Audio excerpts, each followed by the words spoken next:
In Argentina, energy companies called for an emergency summit to reject the plan of Minister of Economy Luis Caputo regarding the entity's debt. The Bahamas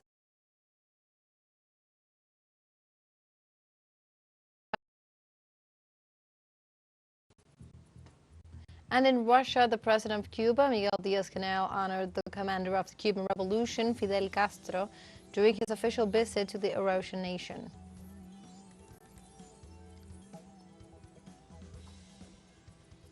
Hello and welcome to From the South.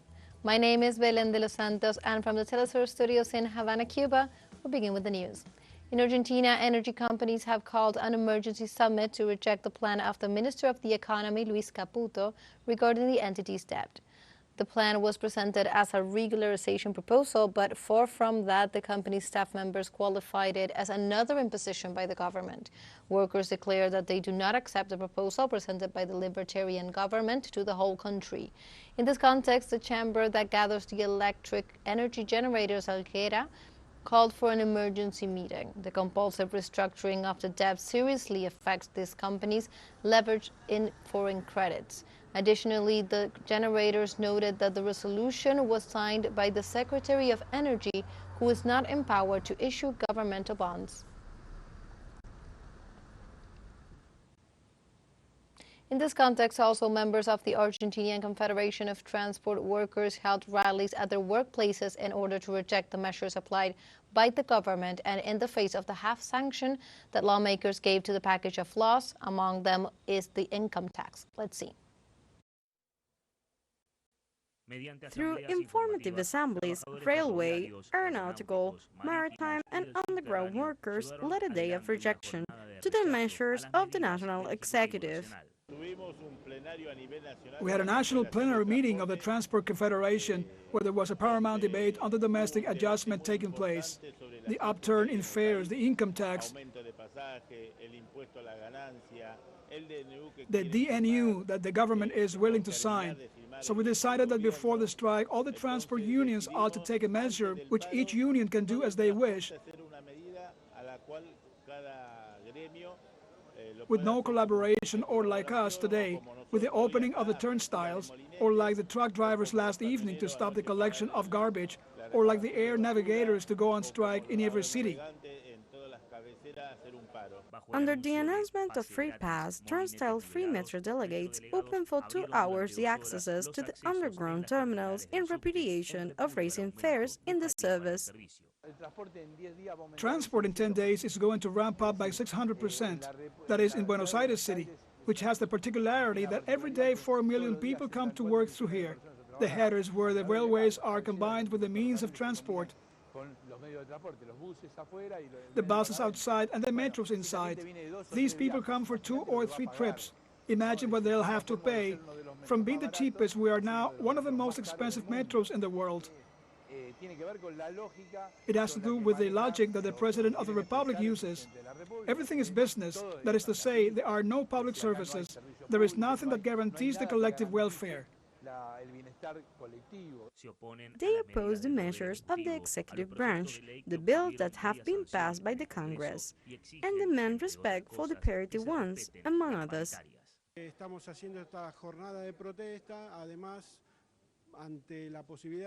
We are further holding this day of protest against the possibility of reincorporating the income tax. We said that work is not profit. Today we are getting ready for the outstanding strike to take place on May the 9th.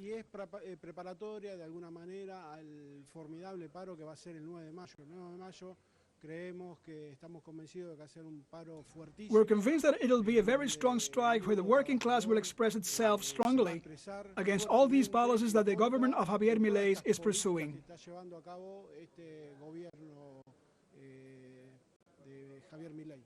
The different unions in the sector are preparing to join the general and national strike next Thursday, a day on which there will be no public transport services.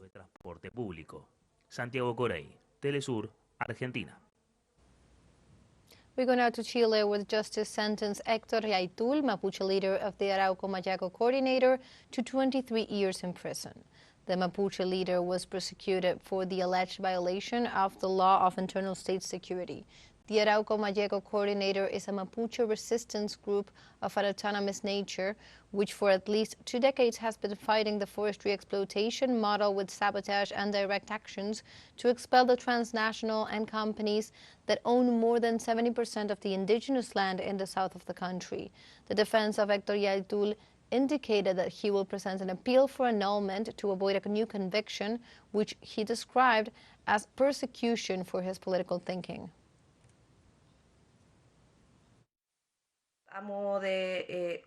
As a comparison, because it's unavoidable to do so in these cases. For example, human rights offenders have been condemned for violations of rights committed during the military dictatorship. They have received much lower sentences than those that my client has received, considering that he has simply dedicated himself to vociferate certain words that speak of the struggle and resistance of his people. Therefore, today, not only is Héctor Yaitul Carrillanca condemned here, but also an important sector of the Mapuche nation, who are in constant struggle for their own liberation, is being condemned. On Tuesday, the president of Colombia, Gustavo Petro, referred to the fact that the structural and professionalized corruption has deeply penetrated several state institutions. In this sense, the Colombian leader pointed out that one of the main points of his denunciation is focused on the National Savings Fund for teachers, as well as the case of the energy company Ecopetrol, where he noted a multi-millionaire embezzlement cover-up by control organs. Meanwhile, President Petro also denounced the National Unit for Disaster Risk Management, indicating that it has diverted funds destined for victims of natural tragedies. In this regard, he reiterated that fighting against corruption is one of the flags of his administration and assured that he seeks transparency in the use of the country's public resources.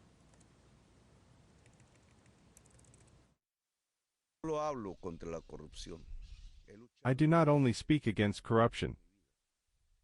I have fought to eradicate it all my life. The fight against corruption is not a speech. It is not just words in the air. Fighting corruption is a matter, first of all, of principle, but also of life and death. Without opportunism, I have put my life at risk in order to reveal the schemes that have led to the fact that, in Colombia, public money ends up in the pockets of private individuals. Upon arriving at the national government, I have found what I already knew. We have a structural and professionalized corruption that has taken over several institutions of the Colombian state. My responsibility is to destroy and neutralize them. In other news, citizens of the state of Falcón in Venezuela received President Nicolás Maduro to ratify their support to the Venezuelan leader. On Tuesday, inhabitants of the municipality of Tocopero in the state of Falcón took to the streets to welcome the president's arrival. Maduro, together with several authorities of his cabinet, got to the town to participate in the inauguration of the Susana Maduro Hospital. During his visit, the president, supported by the community, rejected the coercive measures imposed by the United States government against the country, while local residents reaffirmed their commitment to the Venezuelan government.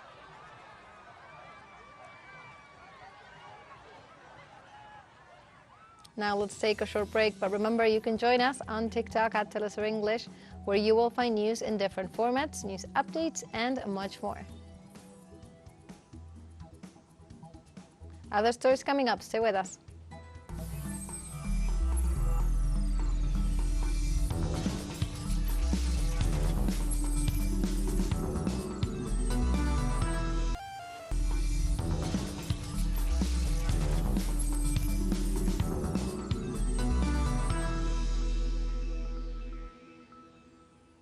Welcome back to From the South.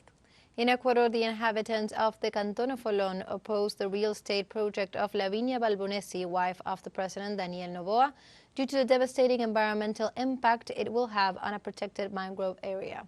The people stopped the works of the company Binacin, mainly owned by Balbonesi, followed by the arrival of the police forces. They assure that the logging of trees in the Esterillo of Oloncito sector will have a lethal impact on the area that was declared in 2001 as protective forest and vegetation.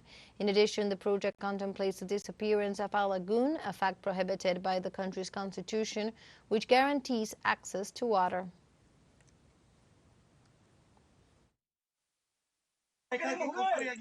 We are not going to let them build anything here, nor cut down a single tree.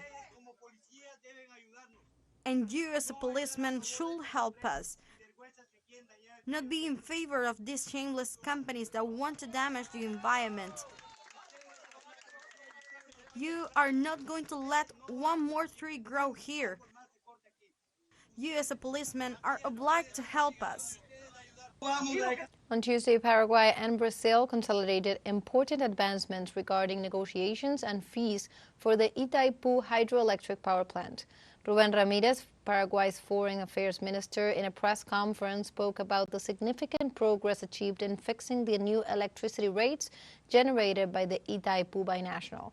On the Brazilian side, the Minister of Mines and Energy, Alexandre Silveira, announced that the agreement would be made official before the end of the year. The nations agreed to fix the fee at $19.28 per kilowatt unit until 2016, less than 22.60 proposed by Asunción, and more than the $16.7 to which Brazil had aspired.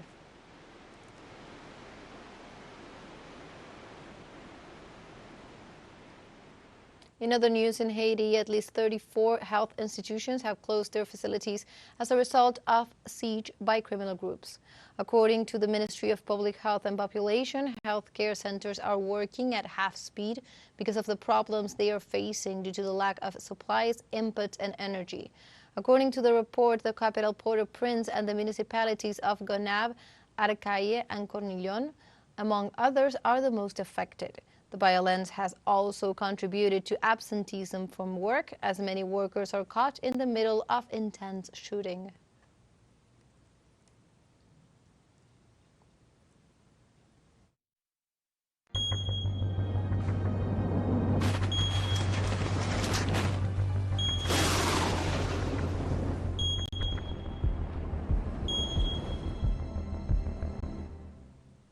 And we now move on to other topics. In Brazil, the Supreme Federal Court approved the sending of resources to help the cities affected by the rains that hit the country. The judiciary released more than $12 million to assist victims affected by the floods caused by the rains in the state of Rio Grande do Sul. The Federal Supreme Court's initiative allows money collected in fines to be sent to the state's civil defense. Meanwhile, local authorities report that so far 388 towns in Rio Grande do Sul have been affected by the rains.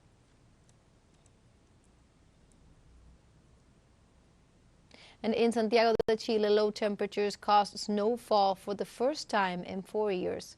The Meteorological Office of the capital city reported that the heavy rainfall of the last few days, together with the decrease in temperatures brought by a cold frontal system, are what caused the snow that fell in the eastern regions of Santiago. The snowfall surprised locals who got to experience this phenomenon again since it was last recorded in the city on July 4th, 2020. In this context, also, the heavy rains that have been affecting the region caused a blackout in central Chile on Tuesday. More than 250,000 users were left without service. The National Electricity Company reported that most affected districts of Santiago were Maipú, Quilicura, and Pudahuel. Work crews were immediately deployed and managed to reconnect the service for the affected users. In Mexico, the national electricity system entered into a state of emergency due to the heat wave sweeping the country. After the power grid reached the maximum demand for energy, the authorities declared the system in an operational state of emergency. The National Energy Control Center reported almost 5 hours of power outages in several states of the country. San Luis Potosí, Hidalgo, Sinaloa, Chiapas, and Puebla are some of the 10 states that registered failures of verifying intensity in the service. The use of air conditioners, fans, and other devices to alleviate the heat accelerated the collapse of the services. And meanwhile, floods caused by the climatic phenomenon known as El Niño are impacting all of Latin America and the Caribbean. Among those affected in the area are Haiti, which has already reported 17 deaths. In the last 48 hours, the torrential rains have aggravated the situation in the country. The overflow of the Dajabon River was reported on Tuesday. The Peterborough Canal, center of serious disputes with the neighboring Dominican Republic, has been severely deteriorated. Likewise, the acting government, which is still in charge of the response to civil emergencies, reported that more than 4,000 homes have been flooded. Thus, the weather crisis adds to the query of difficulty plaguing the Caribbean nation.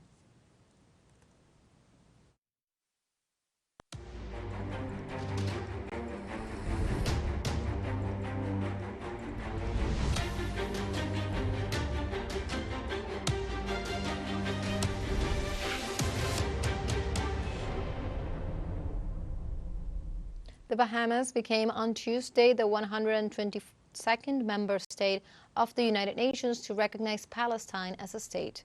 The Ministry of Foreign Affairs stated that the recognition of the state of Palestine demonstrates the commitment of the Bahamas to the principles adopted by the UN Charter.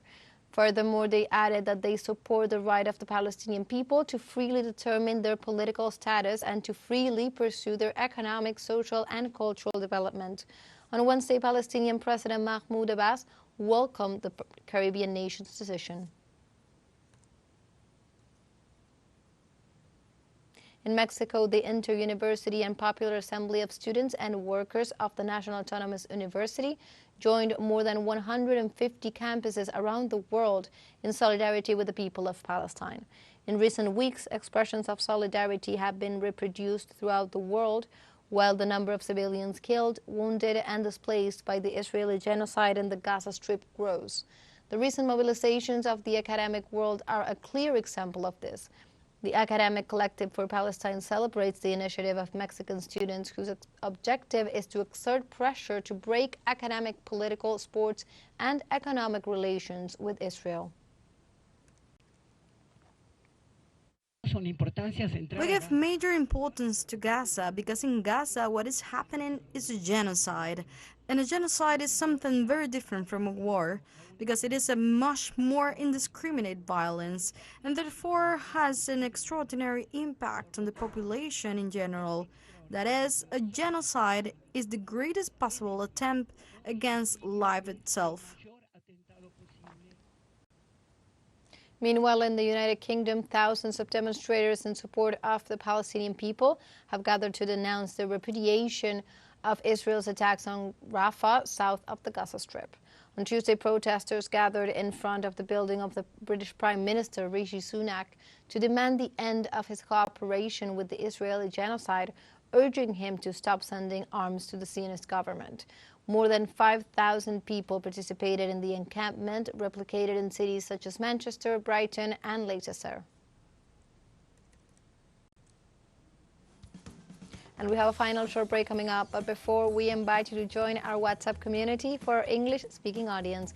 You can scan the QR code on screen to join directly and also share the link to reach more people. Constant news coverage of Latin America and the Caribbean, as well as the rest of the world. Stay connected and informed with teleSUR. Final short break, don't go away.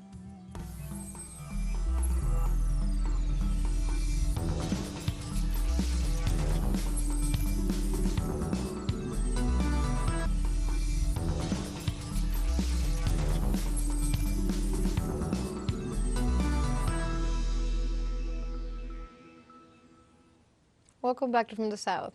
In South Africa, a multidisciplinary rescue team, including sniper dogs, continued Tuesday night to search for more than 30 people who remain trapped under the rubble of a building under construction in the city of George. 75 people were there when the multi-story apartment complex under construction collapsed Monday afternoon. At least 7 of them have been pronounced dead, and others were taken to the hospital in serious condition. More than 30 hours after the accident occurred, the death toll is likely to rise.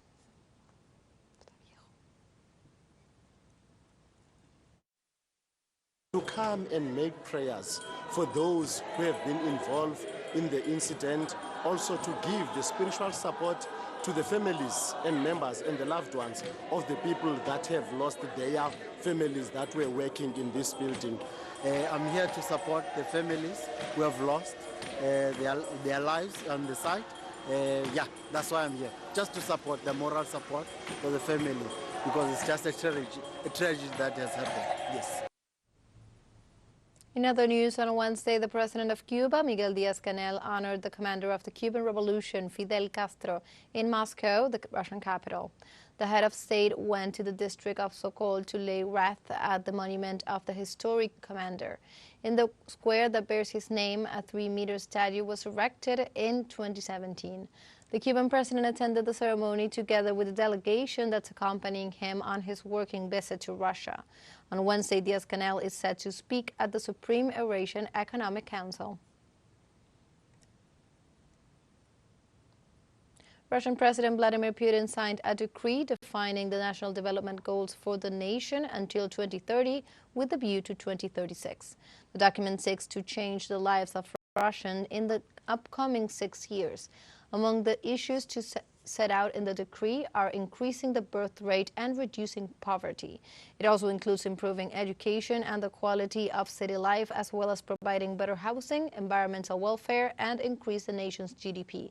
The Russian president also reaffirmed the country's sovereignty to define its national development and stressed that Russia's destiny would be determined only by Russians.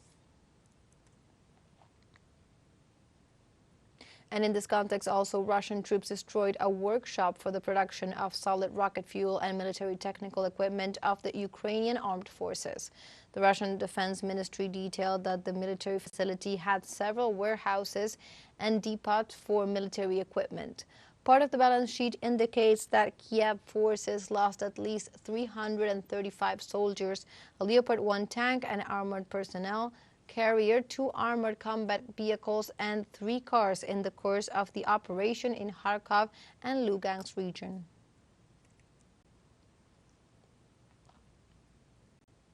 And in Vietnam, locals gathered to celebrate the 70th anniversary of the battle that expelled French colonizers. The military ceremony was presided by Vietnamese Prime Minister Pham Minh Chinh and also attended by French Minister of Defense Sébastien Lecornu. On an official visit to the country, amidst the rainy weather, around 12,000 people participated of the massive parade that took place in the rural town of Dien Bien Phu.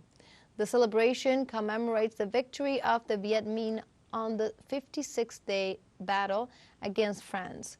The defeat made the European country desist from maintaining its colonial presence in the territory. And like this, we have come to the end of this news brief. You can find these and many other stories on our website at telesurenglish.net. And also join us on social media. We are on Facebook, X, Instagram, Telegram, and also on TikTok. For TeleSUR English, my name is Belén de los Santos. Thank you for watching.